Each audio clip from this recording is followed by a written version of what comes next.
Okay, Mayor, the live is all set. And just a reminder for everyone, please mute your microphones until you're going to be speaking, and this meeting will be recorded, just for the record.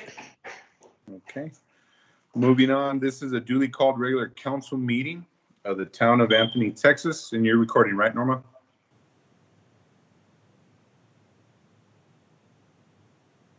Yes, sir, I'm recording already. Okay. This is a duly called regular council meeting of the town of Anthony, Texas, posted in accordance with section 551.002 and 551.041 of the Open Meetings Act of the Texas Government Code. Public participation during the portion of the agenda for public comment is limited to that portion only, except that if a citizen's comments relate to a topic or subject covered under an agenda item, the citizen shall wait to speak until the agenda item comes up for discussion. At all other times during the council meeting, the audience shall not enter into discussion or debate on matters being considered by the presiding officer. Ms. Norma, can we go ahead and do a quorum check, please? Yes, sir. Councilman Garcia?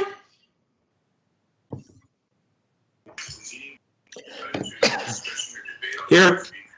Councilman Chavez? Here. Councilman Alfaro? Here. Councilwoman Flores? Ms. Flores, can you unmute, please?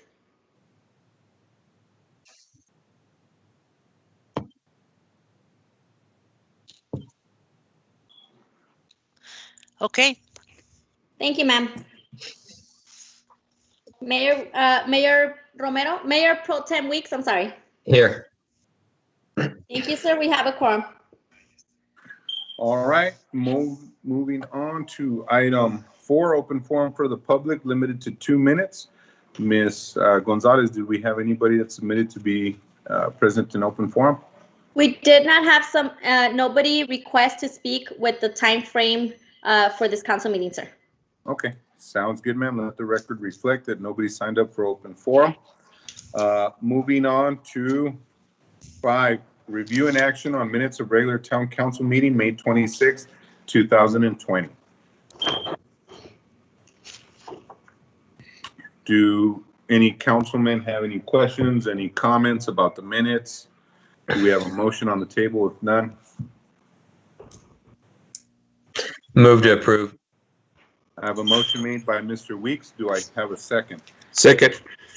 Seconded by Councilman Garcia. All in favor? Aye. Aye. Any Aye. opposed? Okay, motion will carry.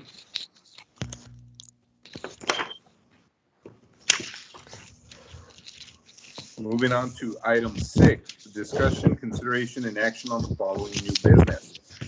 Item 1, public hearing to review the performance and obtain citizen comments regarding the completed Texas CDBG program community development contract number 7218001, Poplar Street Improvement Project. Ms. Gonzalez. Thank you, sir. This will be the Texas grant regulations required a final public hearing before the grant closeout documents can be submitted to the Texas Department of Agriculture. This public hearing is to review the performance of the completed Town of Anthony, Texas CDBG contract number 7288001, Poplar Street Improvement Project. The contract with TDA was effective November the 1st, 2018, and terminated on October 31st, 2020. The Anthony and Texas CDBG program year 2018 was awarded and funding through a Texas Community Development Program. Community Development Fund grant in the amount of $275,000 with a Town of Anthony cash match of $41,250 to restruct Poplar Street from Calwood Street to 6th Street. Street improvement work consistent of the reconstruction of the Poplar Street from Calwood Street to 6th Street, consisting of the new hot mix pavement, ADA concrete ramps, concrete driveways, concrete sidewalks, and concrete curbs and gutters. The project concluded a construction contract with Allied Paving Company in the amount of $229,000 $1,125.58. The project was completed on October 30, 2020. And this is going to be our final public hearing for this project. We will be having the public hearing for about 5 more minutes to see if anybody reaches us out or calls in reference to address any concerns on this public hearing. Thank you very much, Norma. Thank you, sir. So we'll give a few more minutes to see if we have anybody that would like to comment or contact about commenting on this item. Were there any issues with the construction of the project in regards to documentation submitted to the state or anything that that the state might have, with the town might have not submitted or having those sort of issues? I know that after the contract's complete, they'll send an auditor to make sure we complied with all the regs and the requirements of this grant. Everything for the most part did go according as scheduled. Keep in mind, we did have some, I guess, during COVID, they had shut down and some were working from home. So there was a delay in sending back some documentation and others where we had already submitted, but they didn't fully or not receive, but they didn't keep track of what was submitted on our end. So we had to resend some items to make sure everybody had everything completed. But for the most part, everything with the project went very well. Okay. Mayor, I have a question. On that project, was the lines for the crossing walks, were they supposed to be done by this grant?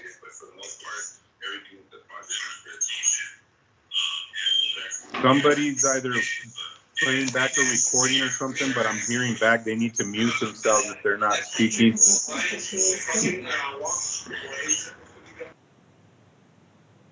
Okay. Mr. Garcia. Mr. Garcia? So the crosswalks and things, those are just minor details. Those are usually handled by us. The crosswalk striping and everything.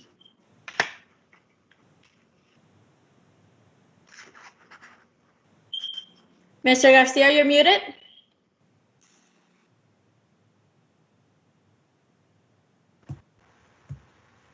Yes, I was under the impression that once they finished the that project, the lines and everything were going to be done also along with that project.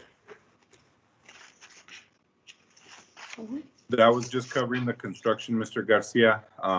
We coordinate with Everett and our guys to knock that out. And as soon as our guys have an opportunity, because of the fact that,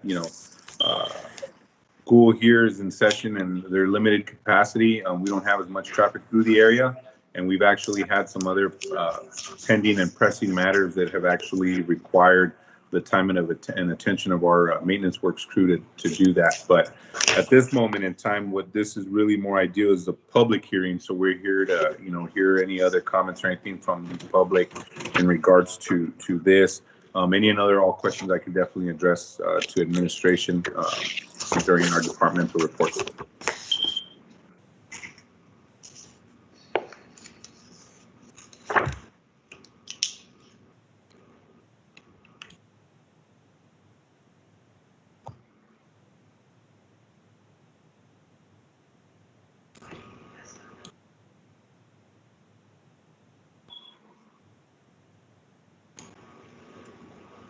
This concludes. Okay, Mayor, I believe this could conclude the public hearing for the grant since nobody has reached out and we've addressed those questions from the council members. You could proceed to the next one. Okay. Moving on to item 2, discussion, consideration, and action on resolution 2020-38-1214, designating meeting dates of the town council for the 2021 calendar year. As you guys know,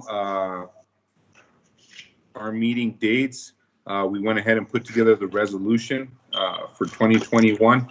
So if you guys had an opportunity to look at that, as of now, our official or meeting dates, if anybody has any other questions or would like to make changes, can do so at that time. But we're meeting on January 11th, the 25th, February 8th, and February 22nd, March 8th, March 22nd, April 12th, April 26th, May 10th, May 24th, June 14th, June 28th, July 12th, July 26th, August 9th, August 23rd, September 13th, September 27th, October 11th, October 25th, November 8th, November 22nd, December 13th, and December 27th of 2021.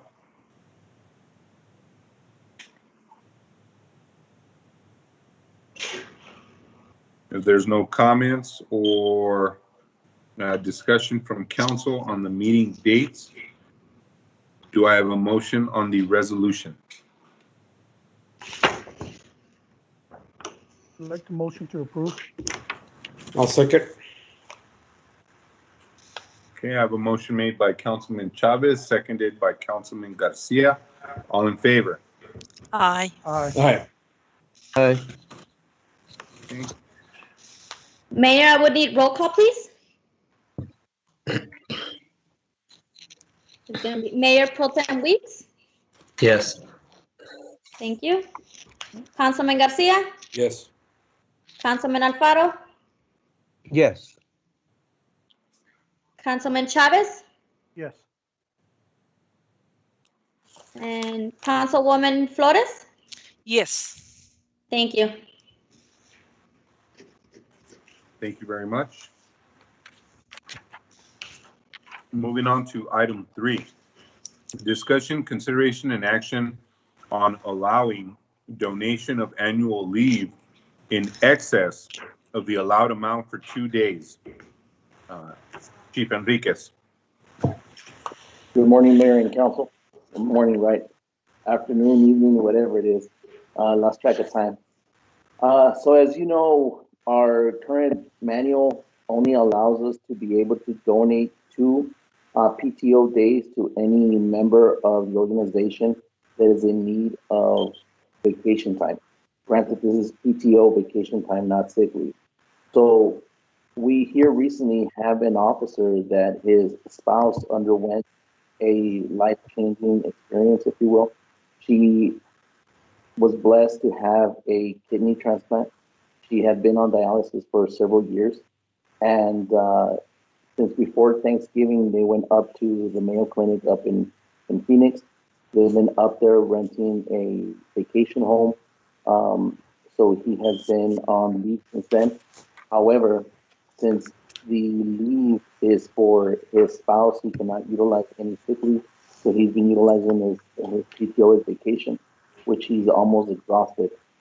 Since our current manual right now only allows us to donate 2 days of vacation leave, I was requesting permission from you all to see if you guys can help us and allow us this in these circumstances, in this type of case, allow us to donate additional vacation time so we can help him continue getting some sort of income coming in, because he's paying for rent over there and plus his mortgage and still having to take care of the children. And right now I believe he might be the only sole breadwinner. So we're trying to see if we can help him out in that sense.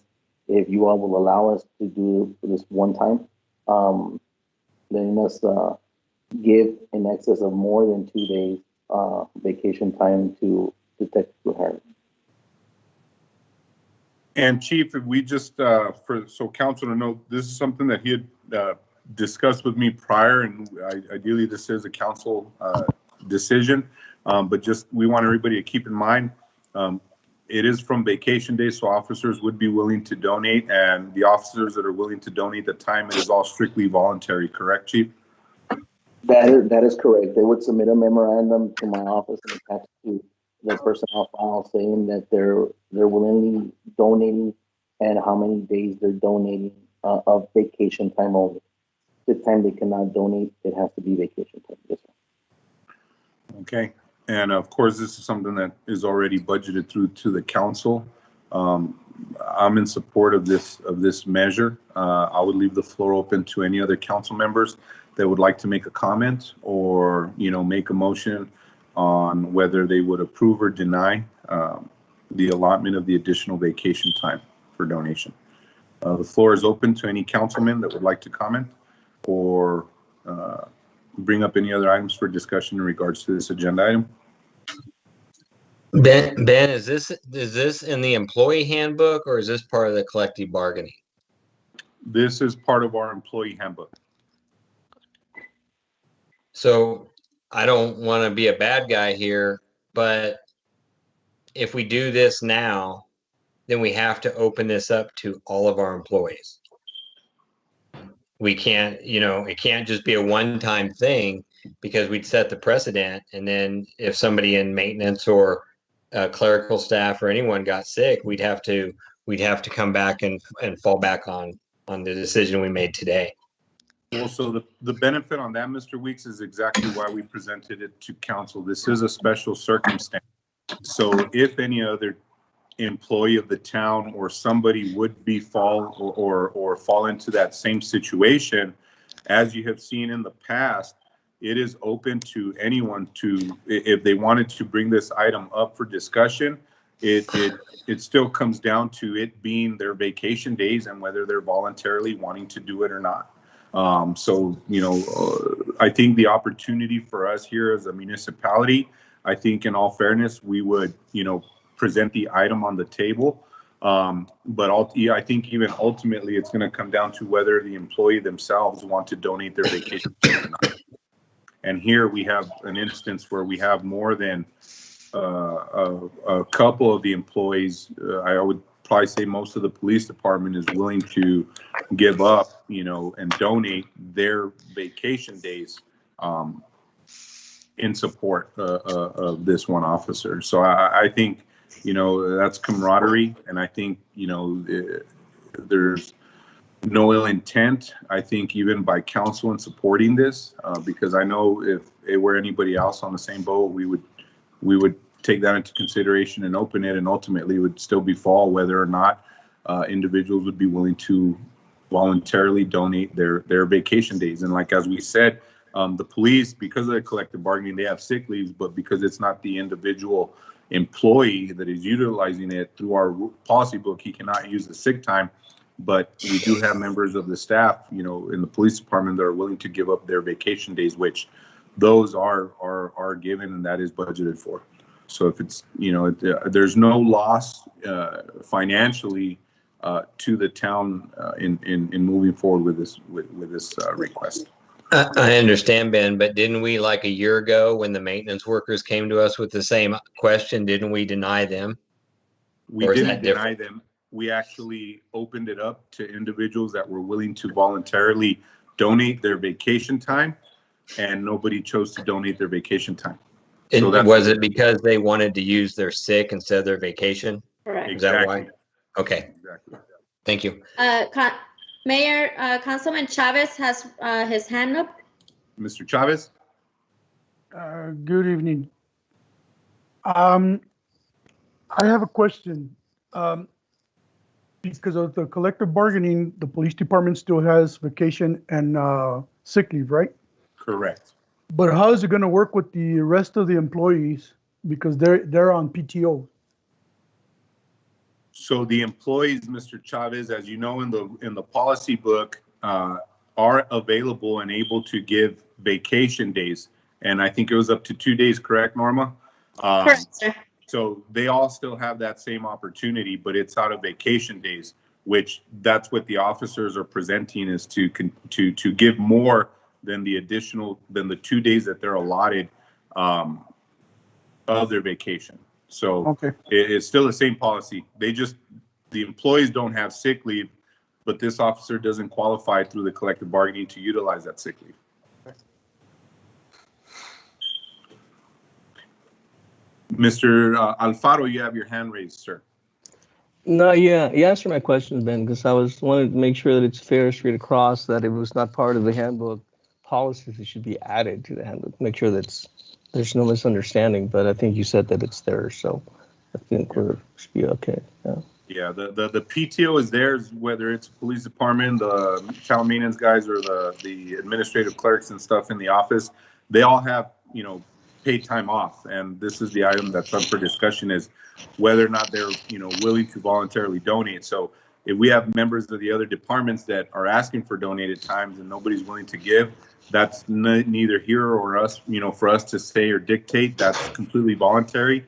And if we have, a good amount members of the police department that are willing to donate their vacation time willingly to this officer to assist, that's why I said it does not take away from the town. It's not creating any unfair advantages that are not offered to every other employee here.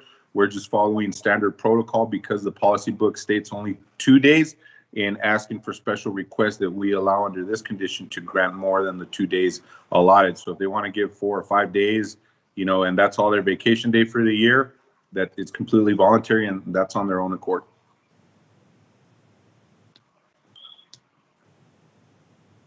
Any other questions or comments from council? Mr. Palomares, I see you have your hand raised, sir. Mayor, what I recommend is that the handbook be amended to provide for these types of circumstances, but also with that amendment in the handbook, make explicit that when it's something that's extraordinary, right? These extraordinary circumstances, that the item be brought to council, just like it is here, so that you all can decide based on the set of circumstances that are before you at that time. But at least make it known to all the employees when they receive, the employment with the town, that they are aware that this exists, and that's a benefit, right, to people that want to come and work for the town. So I recommend, in all fairness, I think, and also as a pitch to employees, to have this explicitly made in the handbook as an amendment. It'll make it easier for everybody, I would think. That's just a recommendation, Mayor, Council. Thank you, Mr. Palomares. And that is duly noted. That is something that Norma and I were speaking about. With today's decision, I think regardless afterwards, it's something that we would want to include in regards to verbiage, to be able to, in all fairness, once again, to be able to open up the opportunity for this. Because remember, even in all fairness, ultimately, it still comes down to whether the employee themselves want to voluntarily donate their PTO. And we have instances that this item has came up, without necessarily having to come to council, and it didn't go anywhere because they weren't willing to donate their vacation time. So here, I think overall, we have individuals looking to donate their time. It is their vacation time, their personal time, which is budgeted for. And then, as long as we move forward and amend our policy book and come up to council again, just to make sure that, we ratify and accept it in the policy, I think I see no harm in if council wants to move forward with approving this and doing so tonight.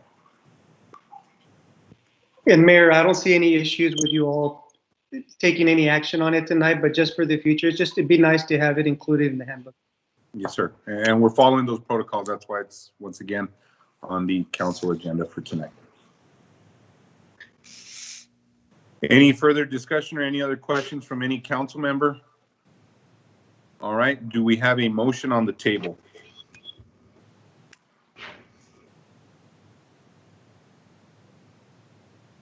I move that we accept the motion. Okay. I have a motion by Ms. Soledad Flores to accept allowing the donation of annual leave in excess of the allotted amount of 2 days by consideration by Chief Enriquez. Do I have a second? I'll second, but I'd like to add to Mrs. Flores' motion, if she'll allow, that we also adjust the employee handbook accordingly. Yes, I agree. Thank you, Sean. Mm-hmm. Sounds good. I have a second made by Mr. Weeks. Do I, all in favor? Aye. Aye. Aye. Any opposed? Motion carries unanimously. Thank you, gentlemen. I'm sure the police officer is going to be happy about the news. Chief, that's all yours. If you have anything you'd like to say. Thank you so much, Mayor and Council. I'm sure Detective Kuharek and his family will appreciate it as a good holiday gift for them. Thank you all. Thank you very much, Chief. And once again, we wish them all the best, and it's very good news to hear.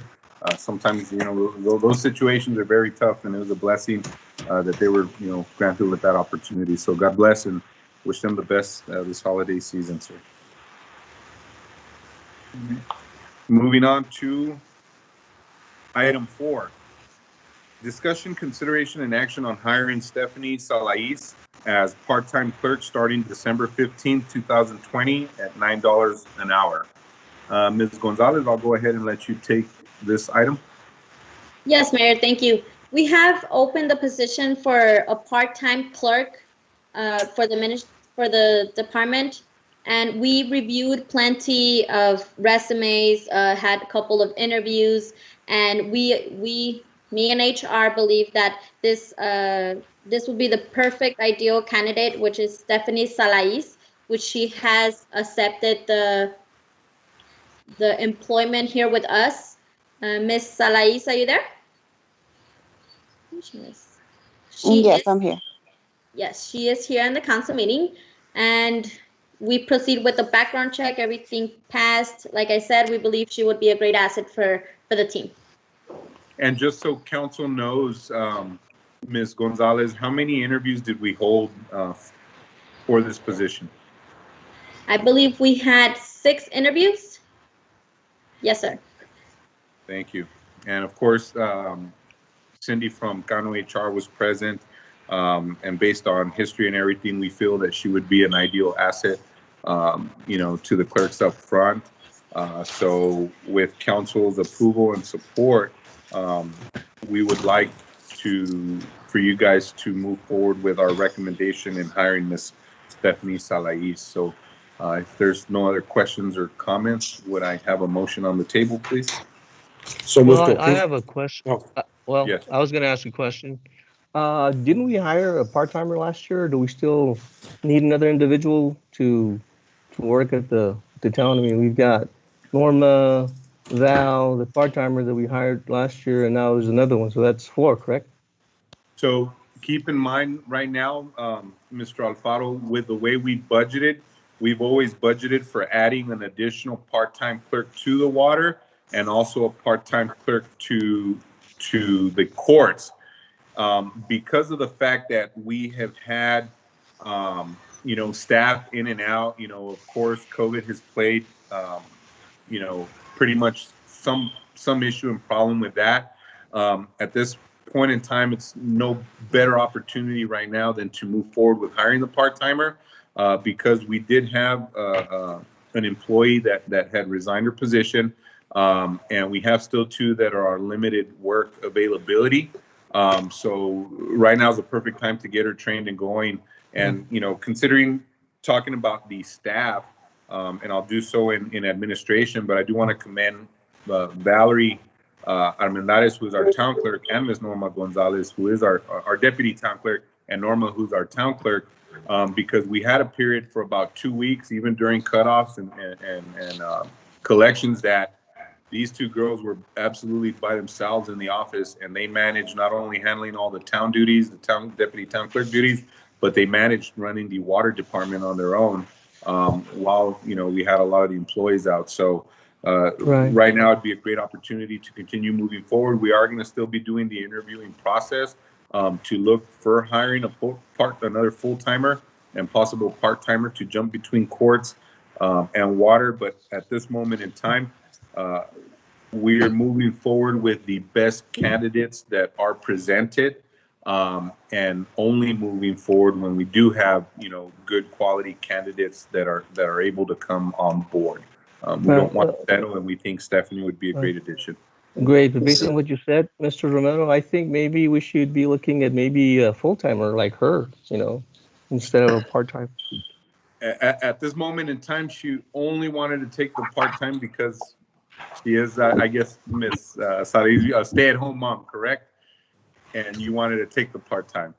So, that makes sense. Never mind. Regardless, for me, I understand. To be able to welcome her on board for whatever time and duration that she's a No, vandal. I understand that. Yeah, I understand that completely. So I'm So Ben, did you say though that somebody recently resigned or quit?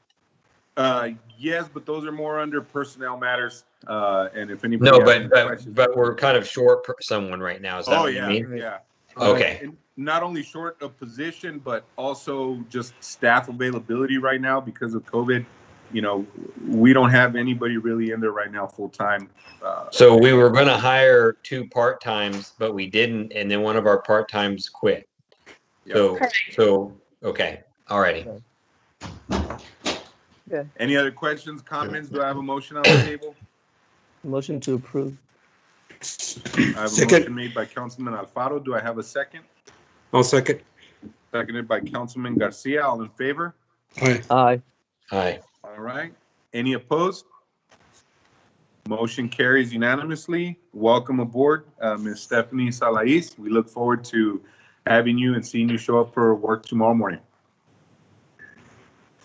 Thank you so much for the opportunity. You're welcome. Have a good evening, ma'am. Thank you for joining us. Thank you. Good night. Bye-bye. Good night. All right, gentlemen, moving on, ladies and gentlemen, moving on to item 5. This one is discussion, consideration, and action on proposal for Quantum Engineering Consulting Incorporated for professional urban planning services for the town of Anthony, Texas. As you know, gentlemen, through some of the meetings that we've had, even in closed sessions, you know, there is some potential development looking to take place here on a significant amount of land that we have here in the town of Anthony. As everybody knows, is, you know, Paxton's land up here between Camping World and the Heights. Looking at what we've done work-wise in regards to the zoning maps, a lot of the changes with the updated ordinances and things of that nature that we've been tackling on since I think we've been on board. And a lot of credit going to Mr. Weeks with, you know, again, together with GrantWorks as we did and working on the town's master plan. We realized in moving forward or with a larger developer coming on board or potentially coming on board that there is a lot of opportunity for us to better put together policies, protocols, and even identify, like on our zoning maps, a little bit more detailed layouts, even within some of the commercial districts, neighborhood commercial and residential, so we can better help define, you know, what development and how the development grows here in the town of Anthony.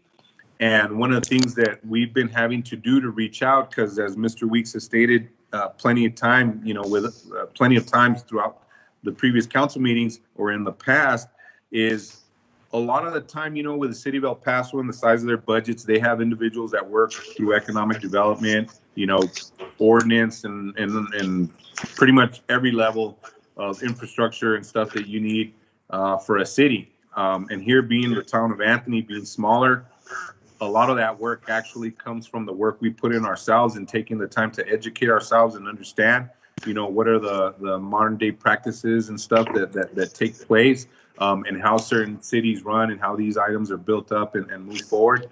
And we've been finding ourselves more than time and time again reaching out for outside assistance to help put some of these things in place. And what we wanted to do is we have been reached out and in contact with an individual by the name of Fred Lopez, who is with Quantum Engineering, who has done some, you know, Chapter 380 agreements. He's done some, you know, work and developments with the city of El Paso with his previous job. And we thought it would be best at this point in time to move forward with a recommendation or a request for council to support a contract with Quantum Engineering for consulting on some of those professional urban planning services that we need to take care of and handle here at the town, not only to help us with our current potential development project, but also for any other future development that might take place in the town.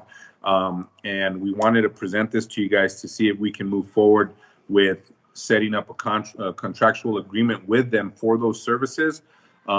since we're having more and more meetings with the developer, the landowner, and at this point, with what the potential is for either tax incentives or tax-based, building here in the town of Anthony, this is something that we definitely don't want to take lightly, and we want to make sure that we're fully prepared to handle.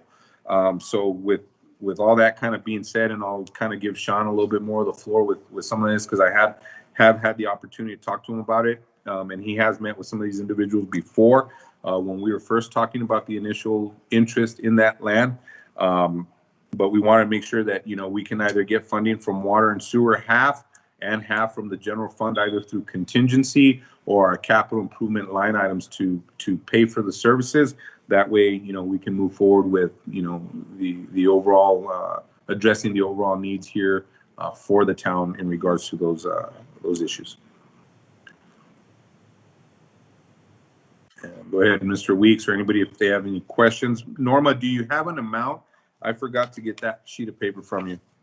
Yes, sir, I do. So for the 388 agreement related to the Paxton property will be $3,780, and to review of the zoning ordinance will be $7,950.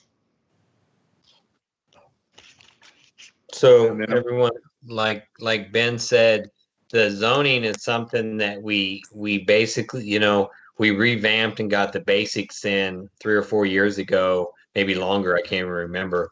And but Ron has always said, we need more details. We say we have single family residents, and then other big cities or towns will say they have single family 1, 2, 3, 4, or how they have residential zoned and we don't. And so this is something that if we are going to look at a development down the road, we need to have these things in place. Truthfully, because in the past, people smarter than me and us found the loopholes, and that's why we had to make the changes before, and they'll find the loopholes again. And that's also why it's very important to have the 380 agreement reviewed and done by the engineers, so that there are no loopholes out there. God forbid if we allowed a development to come in and we don't have the resources or the means to get them water and get them utilities and things that they need, or we don't have things in place done correctly, where it costs the town, or it's more of a detriment to the town than it is a benefit. So you want to add anything else, Ben? No, that you hit the nail on the head. Ultimately, we're looking, like we said, or I said previously, we're looking at the best interest. We're looking out for the best interest of the town in regards to development. That way, there's no overall costs that are thrown on the town, and things that are ideally developed and managed by the developer now.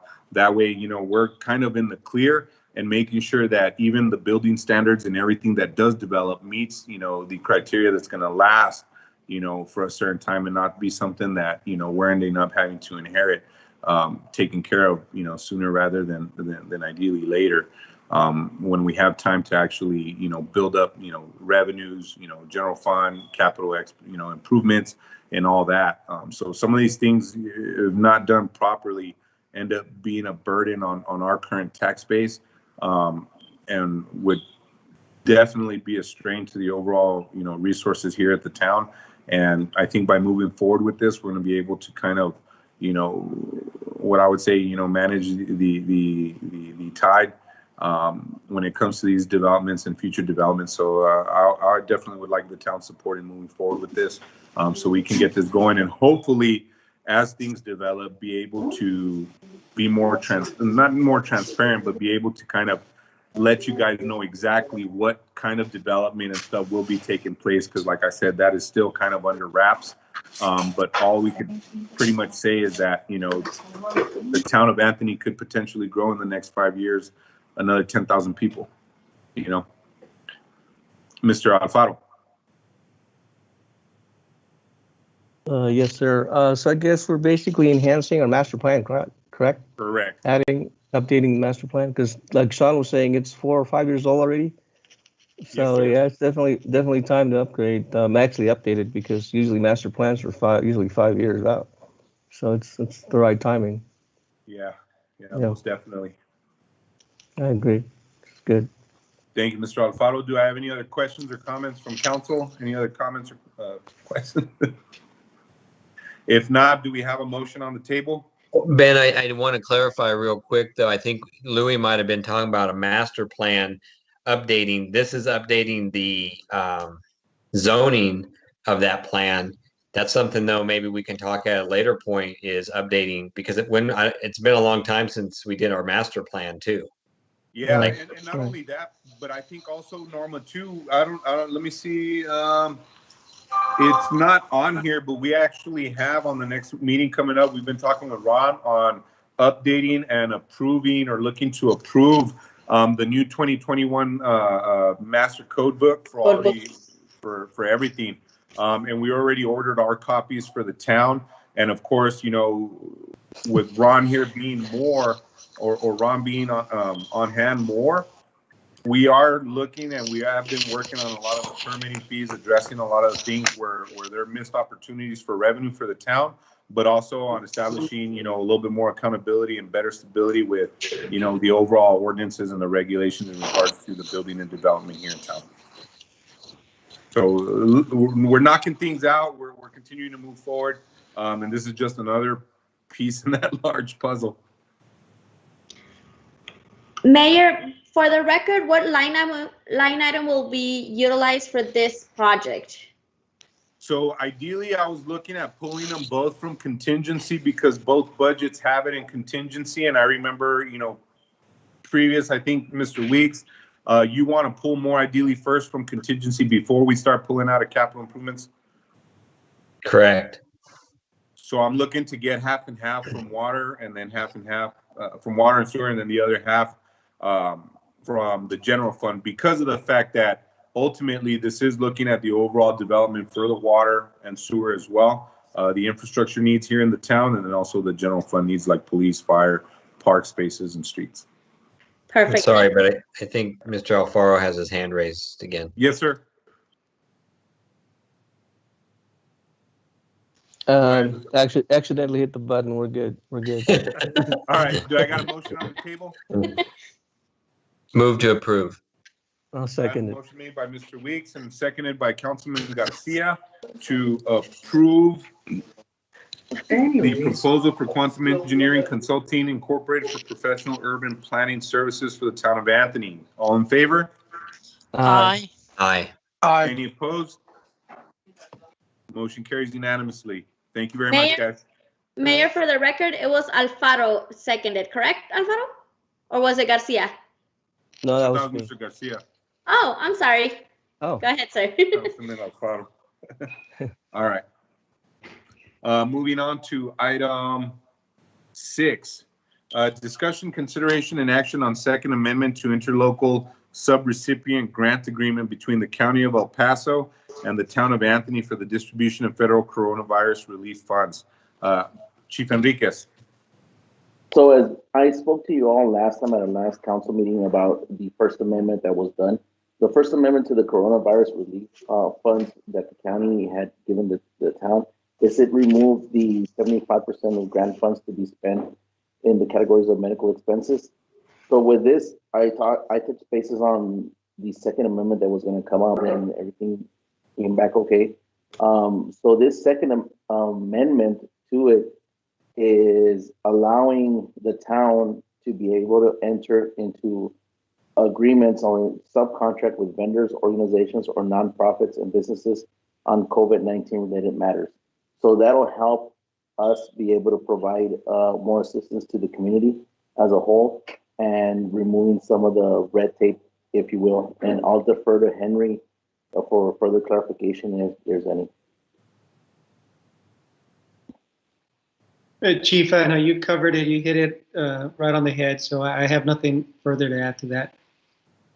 And you know what? I would like to add, and thank you, Chief and Henry, for the work that you guys were doing on this and knocking it out. Because, we would hear from a lot of residents in regards to, oh, well, the city of El Paso, passing out checks and credit cards and whatnot, in regards to the stipends to its residents. But with the way the language and the legal verbiage was set up, since we didn't really have anything like that within our municipality, it made it tough to do so.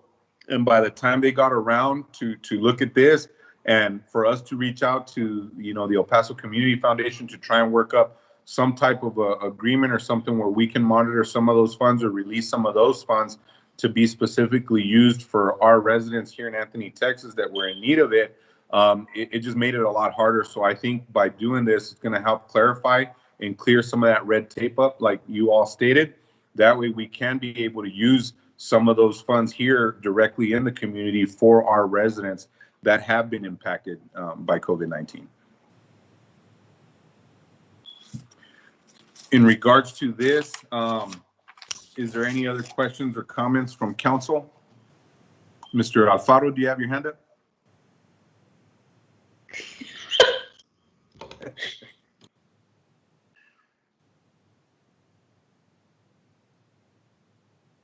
All right. Does anybody else? We're good. Lower the hand. I lowered the hand. All right. Does anybody else have any questions or comments? And just so we kind of before we move forward with the motion, so we can kind of let everybody know, one of the things that we did reach out to the state for was a lot of the outstanding water bills that we had here in the town. They are allowing us to submit those for reimbursement. So we are sending those off so we can, ideally get the CARES Act to pay for the outstanding and outdue water bills. So we're looking to get that submitted and paid for. That way we can bring everybody's accounts back up to par. So hopefully, I'll keep you guys posted on, where that goes. Norma's staying on top of that right now. But we'll pretty much fill you in on any other details that we get, guys. Yes, sir. Other than that, can I get a motion for item 6?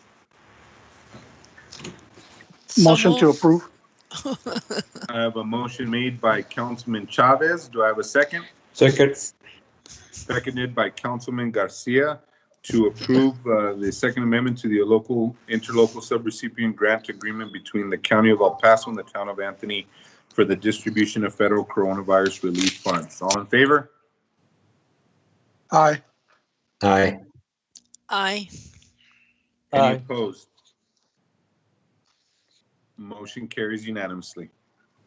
Item 7, commendation of Officer Jesus Banda, presented by Chief Enriquez. I'm trying to look from a new button.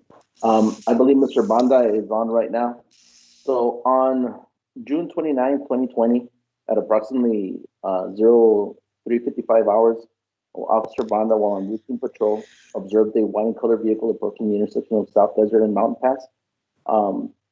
He failed to signal intent while making a right turn, and he failed to stop at a red light going into South Desert. What makes it unique is that Officer Banda was able to identify this vehicle, and because he had prior knowledge to other incidences that were going on with jurisdictions around the area, something went off, and he started questioning the individual in question. The individual in question was a 21-year-old male.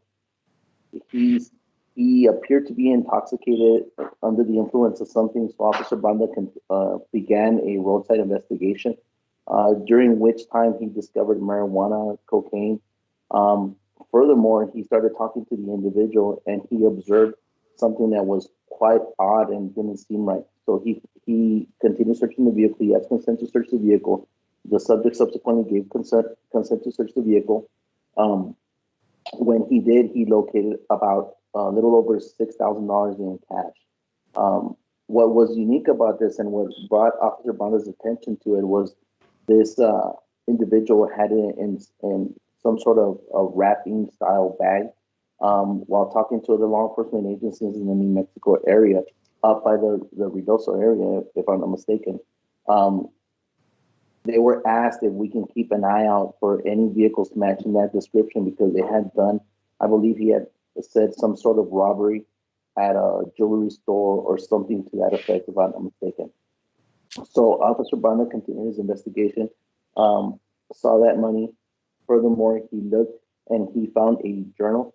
When he did the investigation, he found that all the money that the individual had in question was actually proceeds from narcotic sales that he had been having within our jurisdictional area. It was so detailed that Officer Banda was able to make a swift arrest on the possession of controlled substance and marijuana, during which time he drafted up a additional search warrant for the vehicle and he drafted up a forfeiture affidavit to try and see the money and other things that we can tie into the illicit proceeds of those narcotic sales.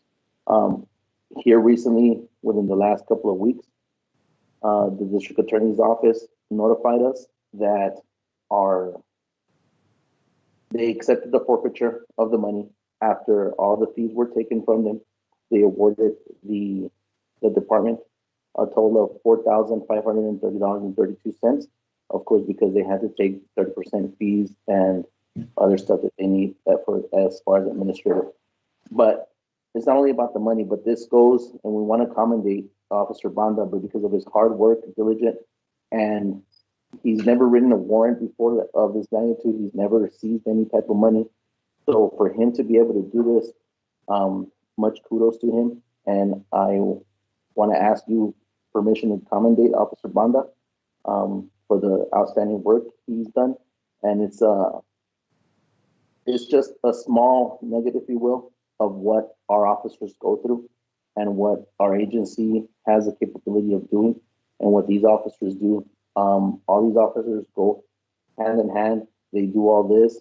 They make multiple arrests during the whole week. This stood out because not only did it have the forfeiture money attached to it, but more so because he was able to identify stuff that he tried to link and help out other agencies, and in turn ended up helping us out, and more importantly, get those drugs and those that money off the streets so he could further his drug activity. So, Officer Banda, are you on? Can you enable your camera?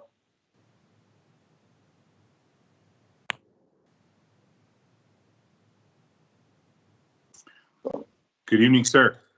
Good evening, everybody. You hear me? Thank you so much for the outstanding work. Appreciate it. Thank you so much. Definitely. Thank you Good so job. much, sir. Thank you. Good job. Thank you Appreciate very it. much. Thank you so much. So I know this is a unique situation. In our setting, we would actually present you with a certificate. Your certificate is actually in your box at the police station. So, okay. But at least post it on the screen, Norma. Let me see. Can we post it? Thank you, Chief. Appreciate it so much. God bless y'all. Thank you. No problem. Good job. Officer Banda, Thank you, sir. we just want, Keep up the Congratulations. Thank You're you doing a so great much. job. You're doing a great job, and we want you to continue doing it. And we look forward to many, many, many more seizures, since now you have the knowledge of how to do it. Yes, sir. I will appreciate it. Thank you. Thank you very much, sir. Tk you. Have a good evening. Thanks for joining us. Thank you. I think this deserves a round of applause. Thank you. Thank you. Thank you. Thank you very much. Moving on to item 8, discussion, consideration, and action on scope of work from AOCOM Professional Engineering Services contract task order number 1 to Poplar Street water line replacement to 6th Street to Magdalena Street. As you guys know, we got that CDBG grant awarded to us last year for continuing the Poplar Street improvements. And we did from Kelwood to 6th Street this year. And then with the additional money that we had through capital improvements, we were able to extend and add the sidewalks, all the road signage and the new stop signs and markers that you see there in the area. But now, as you know, we're also going to continue the work on going from 6th Street, continuing on Poplar, all the way to Magdalena, which is a larger stretch of roadway. There's a lot more connections taking place. And as we came to you previously to ask for additional funding for the water improvements that we saw, once we ended up kind of tearing out that road. It is obvious to us and Everett and engineering when they were looking at it that we're going to see the same issue with Poplar from 6 to Magdalena. So trying to get ahead of the game a little bit and get, you know, everything that we need lined up.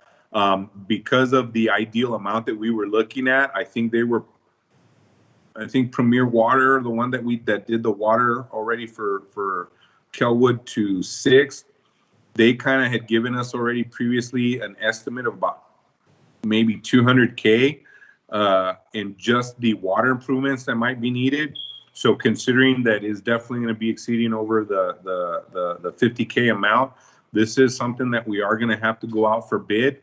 But also because of the amount that's involved, we are also going to have an engineer on call that oversees this project and basically does all the plans and everything that we need to you know, meet all the state requirements in regards to, you know, the amount of money that we are going to be looking to eventually spend on these improvements. So right now we got Norma, by any chance off the top of the bat for this one and the scope of the work that we got for the engineering, they had quoted about 20,000. 20,152, sir. Exactly, for all the engineering work that's going to have to take place just for the water, okay? From 6th Street to Magdalena on Poplar. As you guys know, the engineering work for the street, everything else is already going to be covered for under the grant.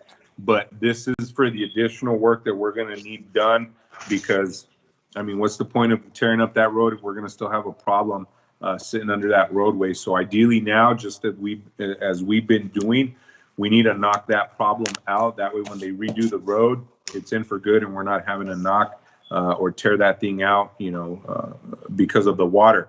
And one of the things that the engineers want to let you guys know, and I even talked to Mark from Park Hill with this, is, and Everett will tell you more, the schedule or that grade of pipe that's under that roadway is not good, right, Everett? We need to replace it. Exactly, sir. That's AC. That line has been there for over 50 years. And even if you have put heavy equipment in there, once you start digging for the road, it's going to potentially, you know, be a main water break. And the bad news about it is that the valves that we have in there, I mean, they don't close anymore. So it needs to be definitely replaced or show the connections and all the units that we have. And in this case, it's not going to be like the Poplar project. In this case, it's going to be more than 30 residents that are tapping to the line. So it's going to be quite a bit of work, sir.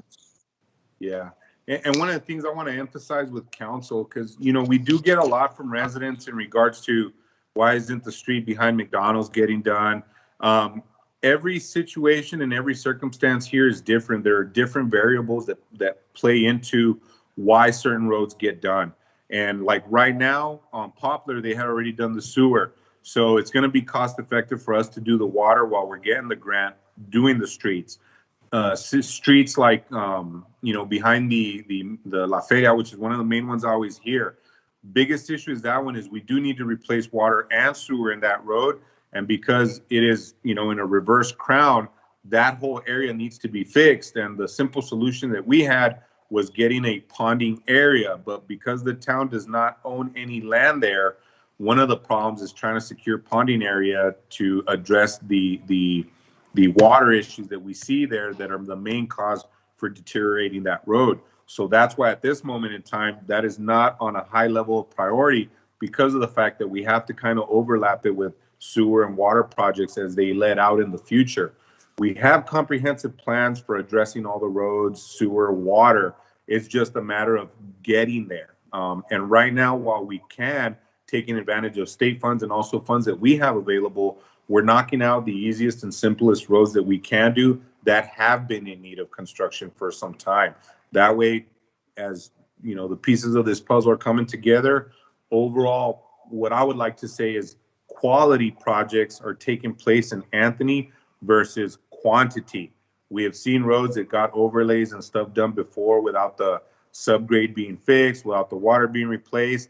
And not only did they deteriorate faster, but now it's more work having to go in because you're going to have to completely reconstruct, you know, some of those sections of roadways. And what we want to do here is we're looking at it holistically to basically get the most bang for our buck. We're making sure, even if it's a small project, that it is complete water, it's tied in with the sewer already being done. That way, once it's done, we get those 20 to 25, 30 years out of them before we're having to really, replace, and we can maintain and continue to maintain from here on out.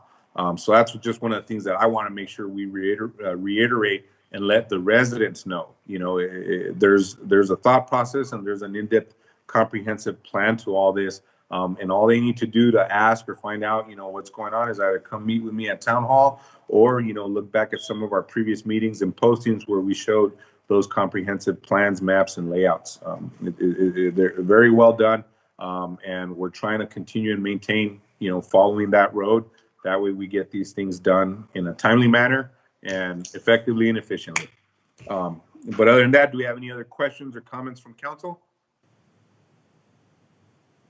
Do I have a motion on this item? Mayor, and this will be paid out from what line item? This will be only water? So water has engineering budgeting fees. Yes, sir. Already, so that'll be paid out from what was budgeted through engineering for water. Perfect, thank you. Do I have a motion on the table? Motion to approve. I have a motion made by Councilman Chavez to approve. Do I have a second? Second. Seconded by Ms. Soledad Flores to approve the scope of work from AECOM Professional Engineering Services Contract Task Order number 1 to Poplar Street Waterline Replacement to 6th Street to Magdalena. All in favor? Aye. Any opposed? Aye. Motion carries unanimously. Thank you, guys. All right, we're going to go ahead and move on to item 7, which is executive session.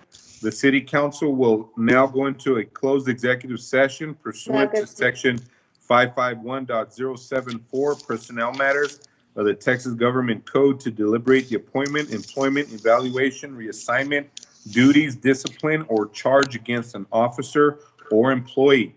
The open meeting will be reconvened following the closed session, at which time action, if any, will be considered. So we will be ending this live stream and going into executive session at 7:36. For those following along, they can join us once we reconvene from executive session back into open once we post it online. So you can go ahead, Norma. Thank you.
Just for the record, the meeting has reconvened and it's recording.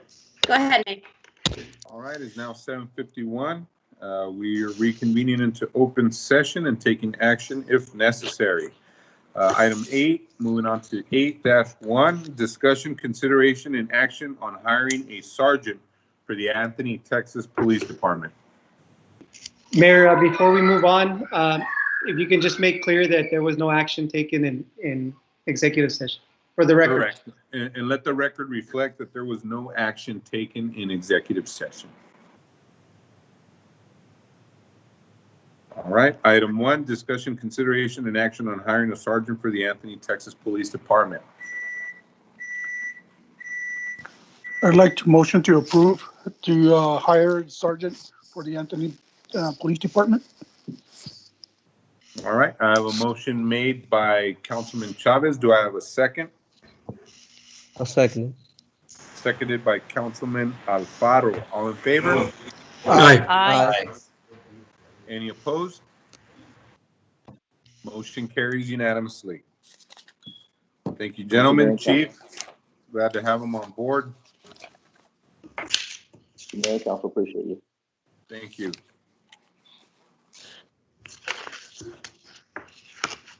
All right, moving on.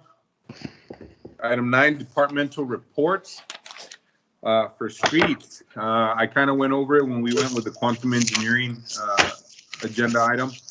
We are going to be continuing the Poplar Street projects from 6th Street all the way to Magdalena. We will be keeping you guys up to date and abreast of the information that, I guess we're going to have to be going out for bid. We're going to be doing some open meetings and stuff like that. So there's going to be a lot that's going to be coming up on the table pretty soon, especially because we're going to want to do it at the same time that grant, lets out for construction. Ben? Yep. Regarding the Poplar Street project, somebody asked me if, and I wanted to confirm with you because I didn't answer, so that's why I'm doing it now. If the bare spots on Poplar Street were going to be landscaped, but my understanding is those bare spots, aren't those private property? So what ended up happening on Poplar, if they're looking at by the Cactus Rose Apartments all the way up through the Legion and the church, that area is actually private property. There are no easements there for the town, so that is why we could not put sidewalks there in that area. But in regards from 6th Street to Magdalena, we are looking to include sidewalks on both ends with driveways all the way up. We do have residents that have already been identified as encroaching on the right-of-way. They will be sent notices and given timely manner to move their encroaching properties back to their property line. But yes, there will be area in between the sidewalk to the property and from the sidewalk to the curb where a resident, if they would like, can add some landscaping to, of course, trying to keep consistent with, a desert style landscaping. They can, and they are more than welcome to add that once the construction is done. But for us right now, we're just looking at adding sidewalks all the way up. So there's going to be areas of missing sidewalk that we'll have it included. And we're going to look to ideally, as future projects take shape and place in Anthony, we are making sure ADA compliant ramps and sidewalks and everything get installed throughout all the projects. That way we can get a uniform pedestrian right of way and all that here in the town and address all those inserts. Anything else? Moving on to Mayor, may I add something? Yes. Just be on the lookout. We did added a new speed bump on Luisa Street. There was a request made by a resident, and we have installed 2 speed bumps on from Poplar going south all the way to Cravens. So we have speed bumps out there. So just to let you know, we did install them today. Okay, sir. You're welcome, sir. Say, I've got a thing also, Mayor. That speed bump in front of the school, it blends in with the street pretty good. So if you're going down the street going 25 miles an hour, you're gonna hit that bump going 25 miles an hour. It needs to be marked yellow or something. Even though we do have street signs, You know, Oh, yeah. advising people, there's a speed bump. I know, I've been driving to it and you can't see it. We're gonna You can't be see painting it. I in mean, we're gonna be painting in the following days. It's just that temperature have been so low that the paint that we have to, apply, it will Won't not adhere. dry in a couple of days. Yeah, and people have to drive yeah. on it. That's the reason Because why. I see the sign after I Mhm. hit the Yes, sir. bump. Yes, sir. Yeah, Yes. and we don't want a brand new street scuffed up with paint marks all over it. Mhm. Right. It won't Exactly. look so Sure. new. Yes, sir. So thank you. Moving on to Parks and Recreation, Mr. Huckes. On the parks, I don't know, you noticed we have a Christmas tree up already. Some Christmas lights on the trees as well.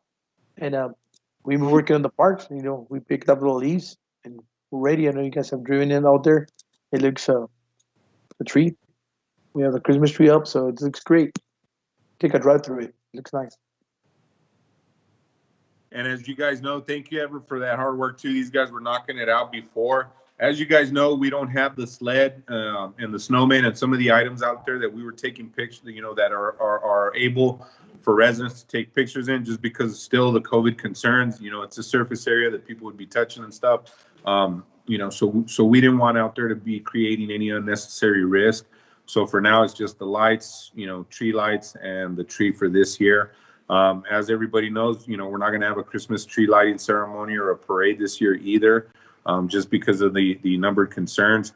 And then going on with Parks and Rec, we still are opening to, teams and softball practices and stuff yet. If there are individuals there on a smaller number, wanting to utilize Arroyo Park and maintain social distancing, they're fine to utilize. We're not going to be sticklers about that, but none of the other fields and stuff could be utilized at this moment. And then Everett is going to put some of the little poop bags, right? You're going to have one up in the park in the Heights. And then, as you guys know, or we already talked about it last time, I think when Chief was on, we already did put a camera up to monitor the park up there in the Heights. Yes, sir. Mayor, we have Councilman Chavez raise his hand. Yes, sir, Mr. Chavez. Mayor, Chief, I sent you guys a picture of a van that was parked actually in the park. What can we do to keep them from driving in there? Is there some, I don't know, like those yellow poles or something to put up there? We tried, remember, we do have the blue separators that actually have to put cable through there. But remember, it's on the other side of the park. If you can see the direction the van is, they're actually coming in through where the tire shop and stuff The tire shop is at. Yeah. There's no way we can put some of those barricades there or something? Yeah, we'll take a look at Everett. No, I will. Ideally. Okay. Yeah, because that's kind of defeating the purpose of our guys fixing and cleaning up the park. Sure. Most definitely, Mr. Weeks. You have your hand raised. Yeah, this weekend there was also a group of people playing or practicing baseball on the field alongside the road. So not the main field, but the smaller field. Maybe it's the softball field, or but there was people practicing there. Are those people not allowed to practice there either? I mean, the reason why we're not, it's not that we're saying they can't. If they can utilize just for a little bit of a light practice, sports, catching, as long as they're maintaining social distancing. In the Arroyo Park, ideally is where we want individuals to kind of be. We are not opening up the other fields because they're kind of going to get the impression that we're approving or allowing practices, which we don't want, because then all of a sudden you'll see how the fields get. We get a lot of individuals, a lot of teams wanting to practice and stuff right now. And that's just too much of a risk. So if anything, usually if our officers see them, we've talked to Chief, just stop and let them know if they can move it over to the Arroyo Park. And as long as they're maintaining the limited amount of group of individuals in that group, and also just maintaining the distancing is the important part. So no, they're not allowed to be on the other areas in the fields. Thank you. Anything else for Parks and Streets, Mr. Jaquez? That's about it, sir. All right. Item C, Police and Fire, Chief. So I don't know if you guys got a chance to look around your neighborhood, but we received the orange or the bright red tags for the parking on the no parking landscape zone and for the junk vehicles. So what we've been out there since last week, we've been out there aggressively just going out there. We don't want to bother people going and knocking on their doors, entering on them. So we felt that this was a less intrusive thing to do. So we're tagging their vehicles. We have a running log on SharePoint, and we're putting in the information there. Officers are following up the following day to see if they comply. So on the park on the landscape, we're issuing them those warning stickers, and then we're letting them know out of courtesy, hey, you're in violation. You have 24 hours to move your vehicle. If you don't, an officer follows up the following day and issues out the citation. For the most part, citizens have been complying. There's been just a handful of citations that have been written for the parking on the landscape. I had the opportunity on Friday to go out with Ron because we had questions on some of the landscaping or some of the acceptable surfaces, if you will, and we were able to identify what were acceptable surfaces or not. And then again, we talked to several homeowners. Homeowners did also call asking for clarification. Officers have been out there with the city ordinance, and we've directed them over to the website so they can actually look at the diagram, what's allowed, what's not allowed. A lot of people are still in the misconception, but for the most part, people are complying. There's still those handful of people that still won't comply, but officers are out there still, they're issuing those citations. I know some people aren't too thrilled about it, but we're out there, we're enforcing it, and it's just to make everybody's home looks nicer and really, I mean, to save the landscape, to save even the environment if they have a leak or what have you. Yes, sir, Mr. Weeks. Yeah, keep issuing those citations because after 2 or 3 years, people get fed up and finally put their the drive in. And also, have you killed or apprehended all the chickens? Well, so I didn't say killed. That's have you decimated the chickens? We have not. We went out there. We issued the citation to the initial citation to the homeowner. He said that he just moved from Ohio. He was going to take him to his mother-in-law's. He got sick. He didn't take the chickens, what have you. The chickens ran off. So Detective Sharaus, actually being the country boy that he is, he actually came up with this device or this contraption, if you will, and took it to the homeowner and said, hey, this is the way you catch a chicken. So he actually made a chicken trap. He talked to animal welfare, and animal welfare is like, man, we can't catch these chickens because the cages that they're giving them, the chickens aren't heavy enough to trigger the door. So again, Detective Sharaus, God bless his heart, he did an awesome job. I don't know if they've worked. I haven't followed up on them yet, but I'll go follow up tomorrow. Hopefully those chickens have already been captured, but man, you'd be surprised. I mean, I can't believe those chickens jump all the way to the darn roof. They fly. I'll tell you guys, I actually went out there to try and help. You know, I'm up here in the Heights and actually a couple houses away from that individual. And he stayed up and I talked to Chief about it too. I mean, not to cut a little bit of slack, but to give them some time to come into compliance because those chickens, they actually got away from them. And they're flying on the roofs. They get away. They don't let nobody catch them. You're running after them with nets. I remember the individual stayed up till 2 a.m. that day trying to catch them, and those dang things would just fly away. And they leave. They go out to the desert, and then they'd come back. And right now, if he has those traps or if Sharaus has more, I'll put them out because I've been actually trying to trap them. I've been putting some feed out to see if I get them in the yard so I can try and catch them. But they've actually picked up roost in somebody else's house, and I think the house has been empty. So, you know, the homeowner is not going to trespass or go into the yard. But some of the neighbors have been helping. Everybody's been very kind and trying to help them catch those things. But out of 6 or 7, there's like 3 left. And those guys, I mean, they're literally like, they're the diehards of that little crew, man. Those guys aren't getting caught for nothing. They're out there throwing gang signs and everything when I drive by.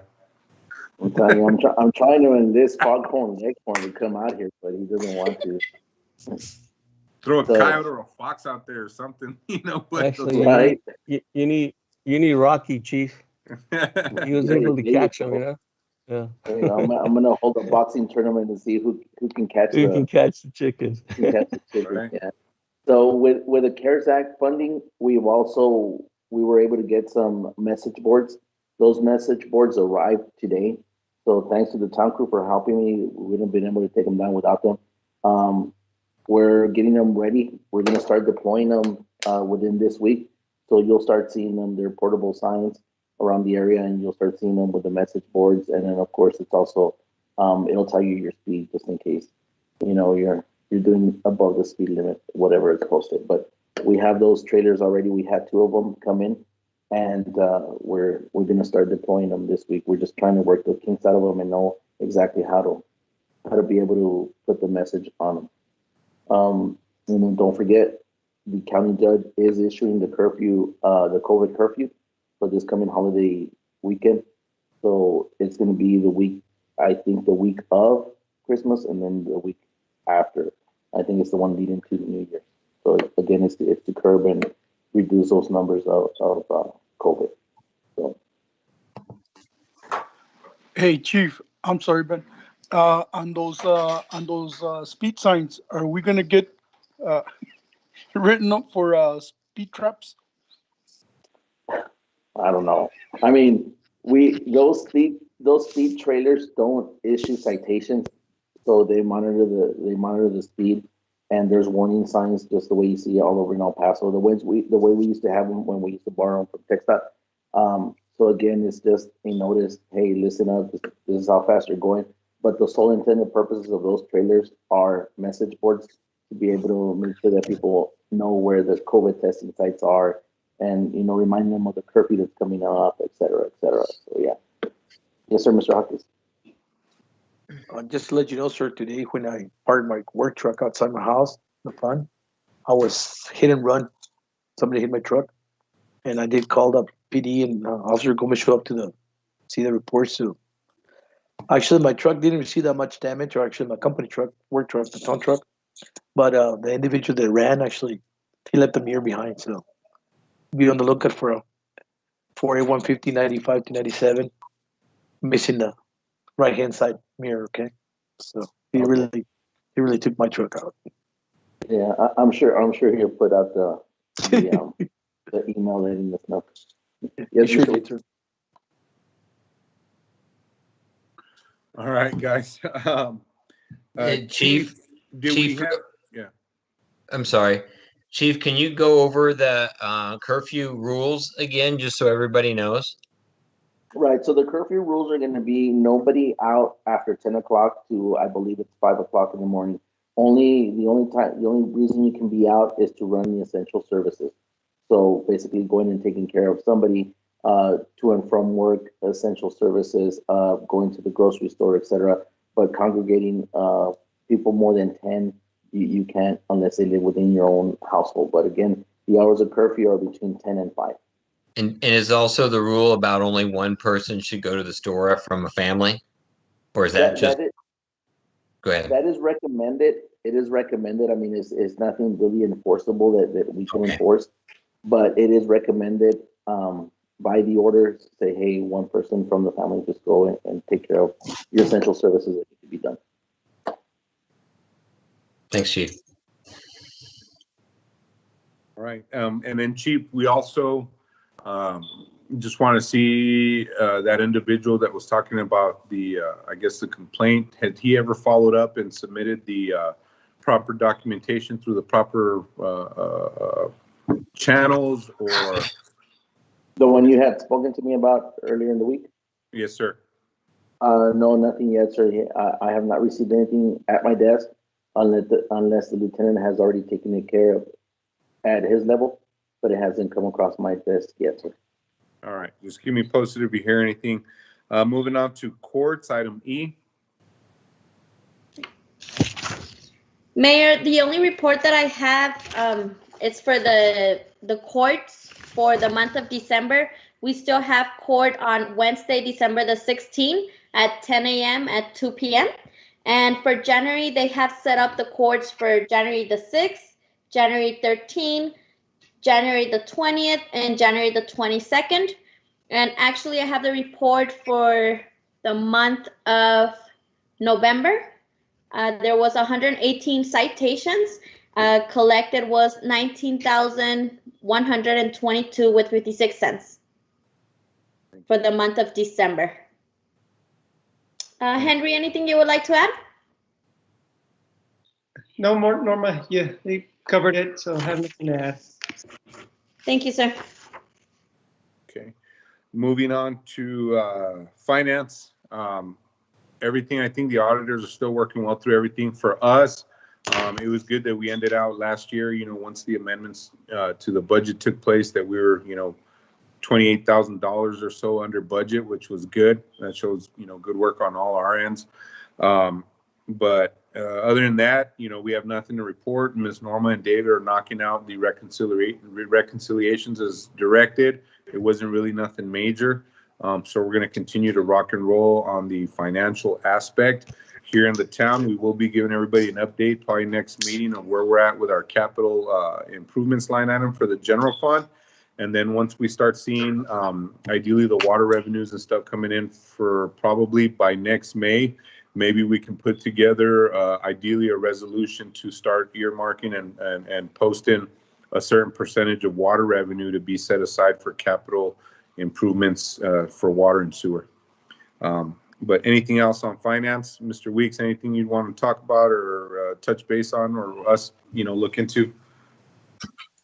No, I don't really think so at this time. I just, go back over what I said, I think at the last meeting or two, that, if David or Norma sees that a line item is going to be over, to alert you, so you can bring it to our attention. So, we don't have to make those adjustments at the end, but I think everything's going really well. I mean, I'll even share this. I mean, my wife didn't know if I was as committed to the town as before, because if you all know, I mean, 6-8 years ago, I spent a lot of time with these things. And she's like, well, I don't see you having to go to these meetings and you're not having to double check. And well, because we fixed it, it's like, it's awesome because we've done what we needed to do, and we put the things in place, and the people are doing their jobs, and we trust, and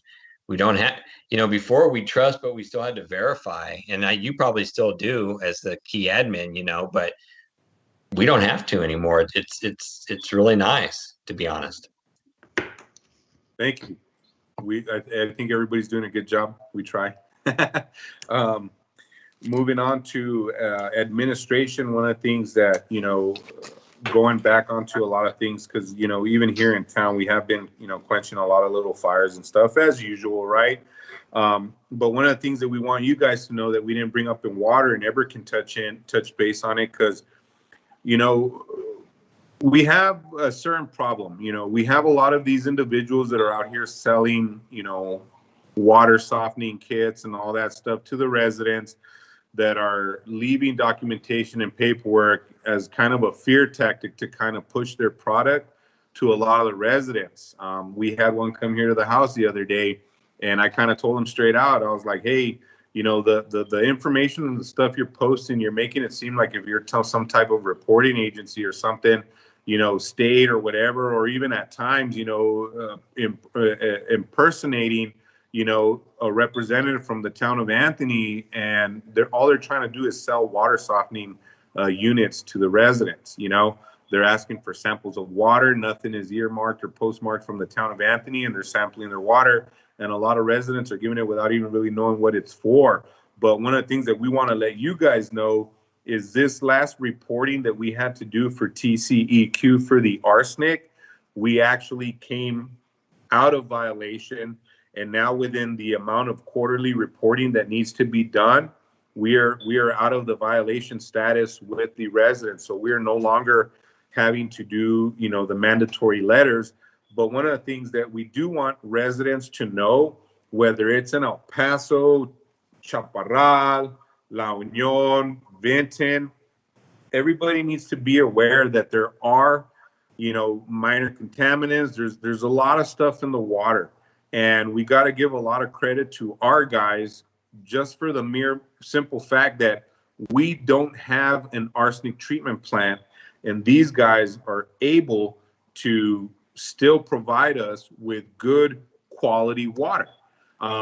it was at one point, before the arsenic violations, and for a lot of people that don't know, we had a major water leak out at the scrap metal recycling plant that was an 8-inch line with all the debris, metal, everything we were pulling from one well in particular.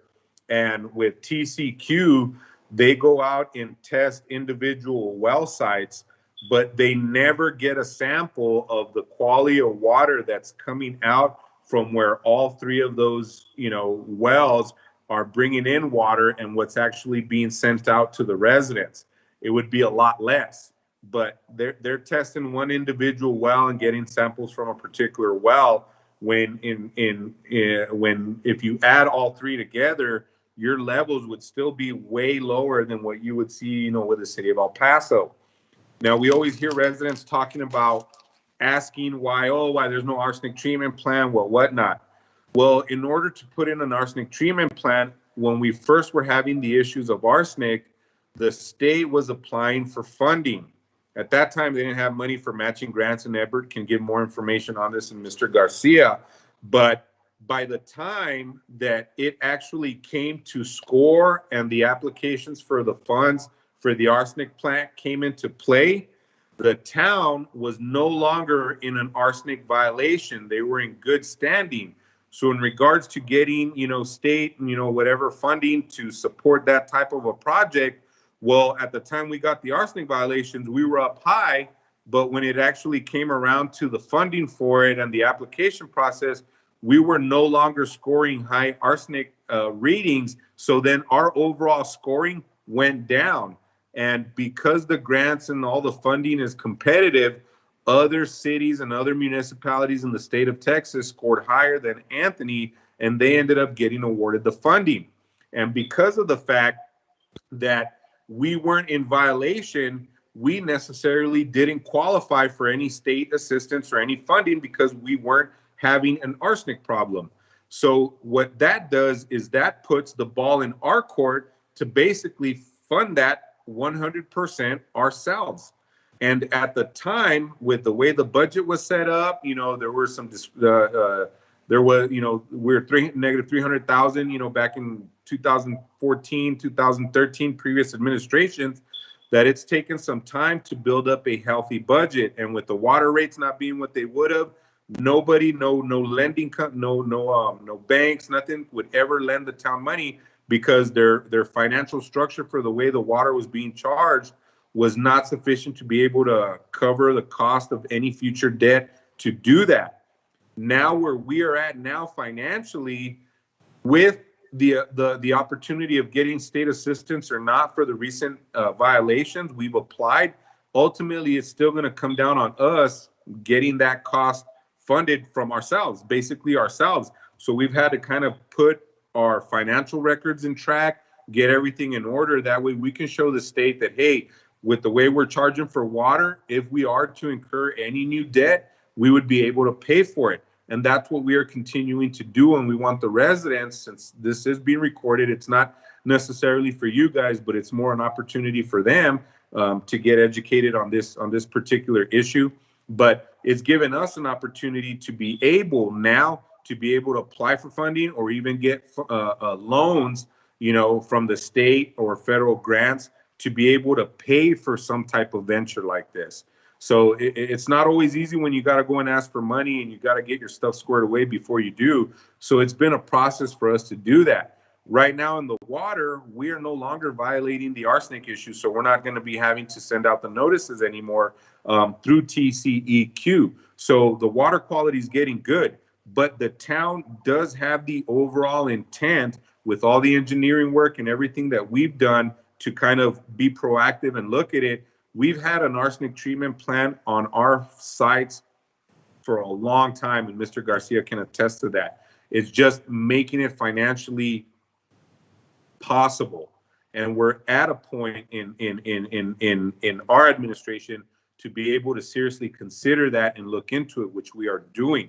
But that's one of the things that we want the residents to know and understand, that we are looking at the arsenic. Right now, it is not a violation, and it's not what some of these individuals are trying to make it out to be. We do have good quality water, but no matter what, even in the city and stuff, you're still asked to use, clean, purified water, and that's personal choice. But in regards to the levels here, everything is doing really well. I commend Ebert and all his guys for the outstanding work that they're doing, but it's definitely a process, and we want you all to understand that. If you guys want to take, more time to go over this in depth, any resident is more than welcome to reach out to myself, Mr. Hawkins. They have the information there. They can go out to the TCEQ website, and look at it and look at the way the information and the data is collected, so they can see, what the reality of our water situation is here in Anthony. And at this point with the growth, we're more likely to, run out of, being able to provide water in capacity more than we are going to be, having to deal with the arsenic issues. That's more of an immediate concern and an issue with us right now that we're facing. So, we're looking at everything holistically. We're addressing and looking to address everything. So it's just a matter of time. And Rome wasn't built in a day, and nothing was done in this town, for a very long time. And now that we got the ball rolling, and like Mr. Weeks had mentioned, it took some time to fix things.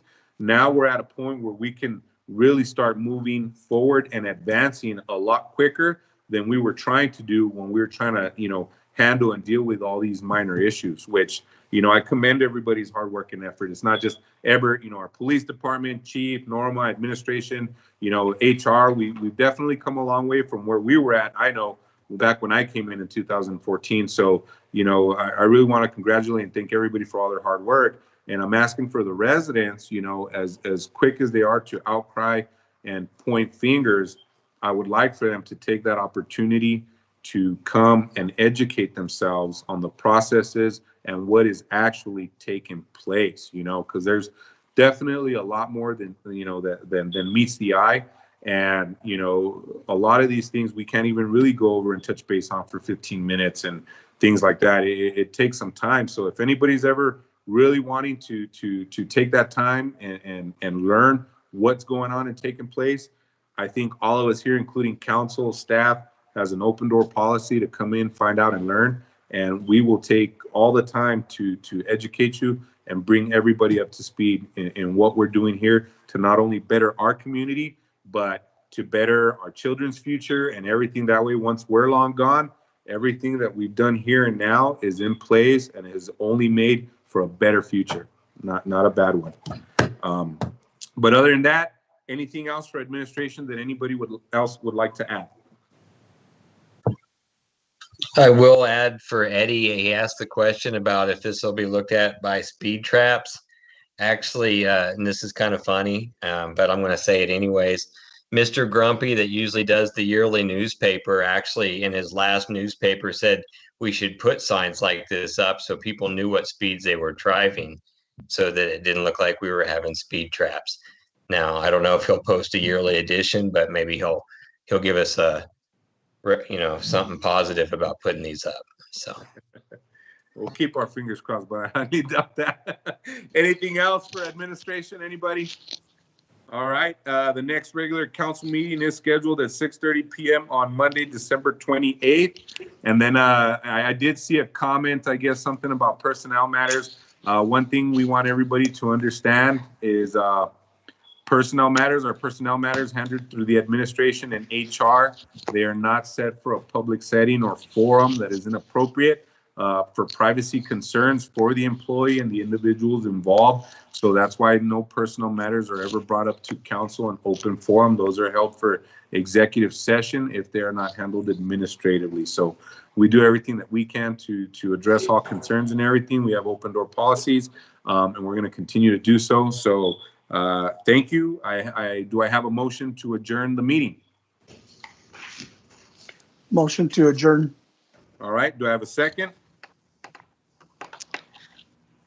Second. All in favor? Aye. All right.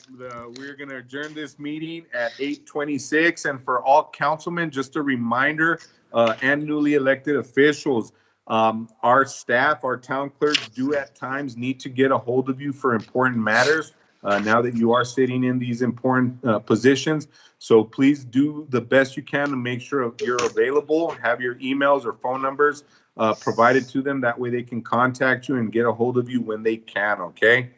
Thank you very much, and y'all have a great night, and Merry Christmas. Merry Christmas. Merry Christmas.